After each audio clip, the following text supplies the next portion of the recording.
Hey, I'm Brian Van, SportbikeTrackGear.com. Today we're going to do a product review and a new product announcement on these kick-ass AiM Solo lap timer brackets that are made by a fellow racer and rider, Jerry from 419 Racing.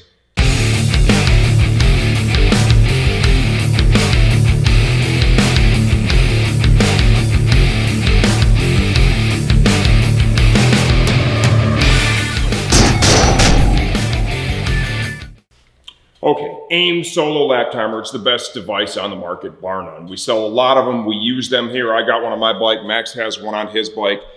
It's a fantastic piece of equipment. They make their own brackets, right? They're good. Some of them are really good, right? But they don't offer the fork mount style brackets that we're used to, like from XT Racing back in the past. They had these real nice brackets, right, for all the different fork tube diameters. You could mount your lap timer up and it was just super easy, super safe to use. This rider, Jerry, saw a need for a product and he developed it. And then he reached out to Jimmy, right? He'd done some business with us, reached out to Jimmy, made a mention of him, got set up, and now we have him here to offer you all. And I want to just give you a quick overview of the options because this is pretty creative and very well-made stuff, right? It's going to solve a problem for a lot of riders. Bar none, the most common size is going to be the 50 millimeter fork tube, right? So the first bracket I'm going to show you is designed to install above the top triple clamp, okay? It's a real simple process here. All the hardware is included. The hardware looks fantastic. That goes in from the other side. This is going to clamp it down on the fork tube.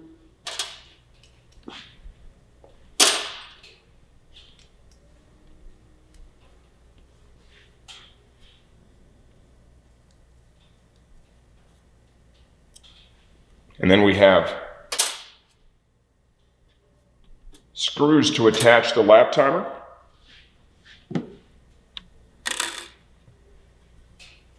So before you go too deep, you want to kind of get this laid out, see where it's all going to go, right? I think I want to run it on this fork tube. I've got plenty of cable there. This bike has a camera on it too. Okay, so we need to attach this to the bracket like so.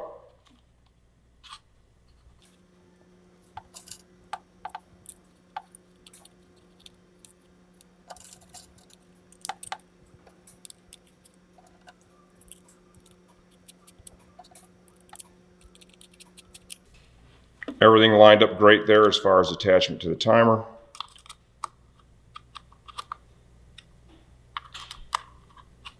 These are small screws. You don't want to go crazy with the torque, right? And this isn't a complete install. I just want to give you an idea of how this all works out.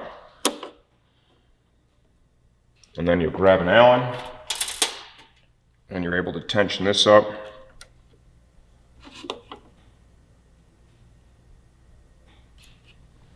Like so. Technically, you could use this bracket on either side. You know, you could flip it over, right? You're able to move it around, relocate it. No contact with the bodywork. So this is our above the triple clamp mount. It's available in multiple sizes. Right now, the sizes we're stocking are going to be the 41, which is going to do like your Ninja 400, your R3. And then the 50, which is going to do most common bikes out there, the Gixxers, right, the R6s, the R1s, so on and so forth. When I come back, we're going to show you the below triple clamp mount, which I got to tell you, this is a really impressive design, right? I think Jerry's probably got a lot of time into this, and it shows, and it really solves a problem. You get some bikes where you're going to have the geometry set up in such a way that you're not going to have any fork tube exposed above the top of the triple clamp, right? And for that reason, you'd never be able to use an above clamp bracket. This solves that problem. Okay, now this one, right, we've got a lot more pieces here. Here is the bracket that'll actually bolt to the timer, okay? See the same 4 holes that we showed you on the other one. Here is the bracket that will affix to the fork tube, okay?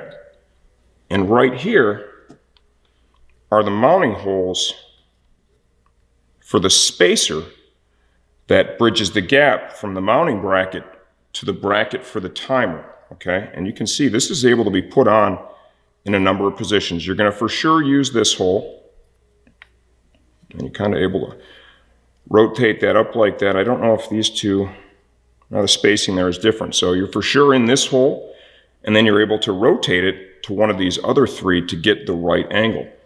So what we're gonna do here, and it's also important to note that you could use this. Let me try and maybe show you that first. You could technically use this above the triple as well.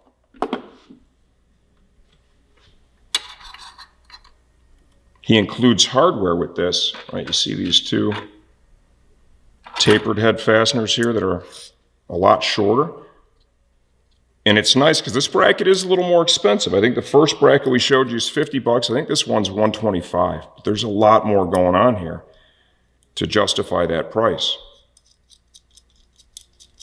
These need to be flush, so you're still able to bolt the timer to it. All right, so you would be able to use this bracket just the same that you would use the other one, right? So let's say something changes in your geometry, right? You end up, or you have a different bike down the road and you take this with you, you'll just be able to continue using this piece.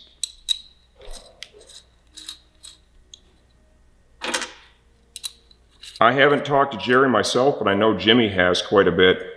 And you know, this isn't something where he just came up with an idea and just one-off produced it and then bam. He's got well over a year into this. He's had them on several race bikes personally, endurance bikes. So they've been using this, testing it, and evolving the design. And I got to tell you, I've installed a lot of parts over the years. This is pretty damn impressive. You know, I think when I see something like this, this is more about somebody who's just, you know, really into the hobby, saw a need, probably a personal need, designed and manufactured something to address that. And then we're able to, you know, kind of bring this thing to market so that we can all benefit from it. Because I got to tell you, I'm going to be using one of these brackets on my Gixxer instead of the bracket that I had on there from AiM before, because bottom line is, I like it better.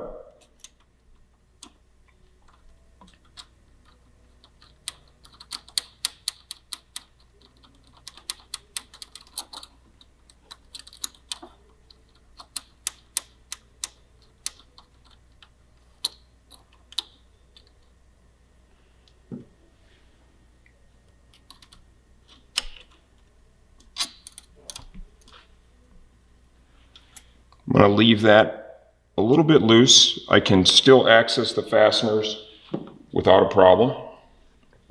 You know, now let's kind of try and get a sense for, you know, how this is all going to bolt up. What's going to work best for this particular bike.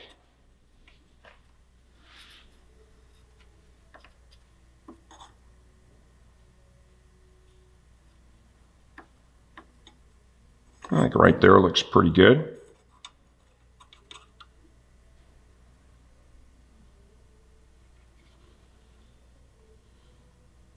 Now, one thing we definitely need to take into consideration right now too is going to be actually bolting the timer up to it. You know, that's going to be a little bit different. There's a couple of ways that I think you could probably get that done. The way that's going to make the most sense to me right now is let's get the bracket kind of going here.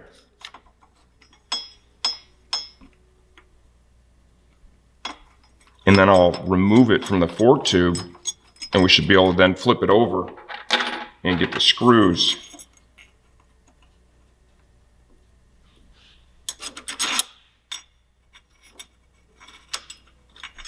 So we could be on that angle. Work here, and then we can just rotate it.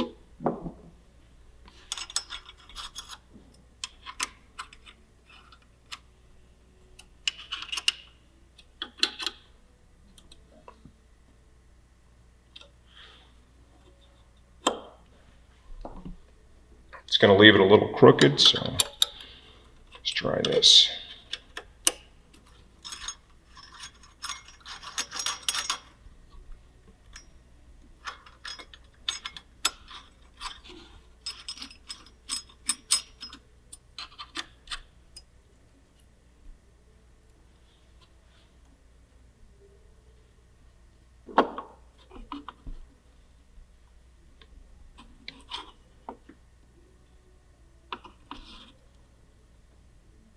That absolutely works right there. And, you know, once again, when you're doing this on your own bike, you're going to have more time to, you know, play around with the positioning, right, and really get it dialed in for you. This video is more about just giving you a good close look at the product, what you can get done with it, than it is going to be getting this all dialed in.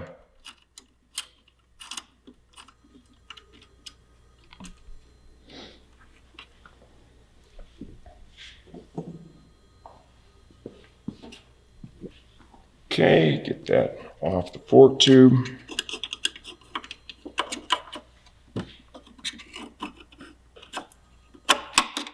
The clutch cable there. Get your timer turned over. And what you'll notice here too is you have different hardware instead of the screws. We have tapered seat fasteners. They're going to use an Allen.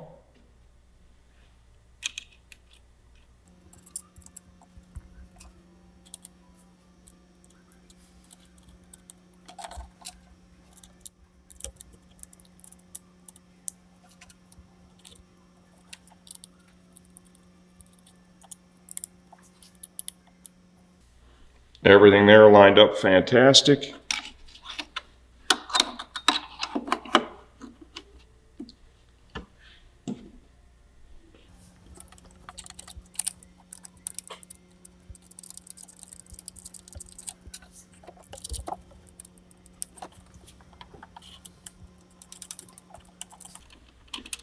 Actually turned out pretty badass right there. And you can still totally access these, no problem, to get this all snugged up. And there's plenty of adjustment that's available after the fact. But you can see, I mean, right out of the gate, I think we're in a pretty good spot here with this Suzuki. You know, none of this is really tight. I really want to stress that right now. Like I just have this, you know, just kind of just bolted up just enough to show you guys.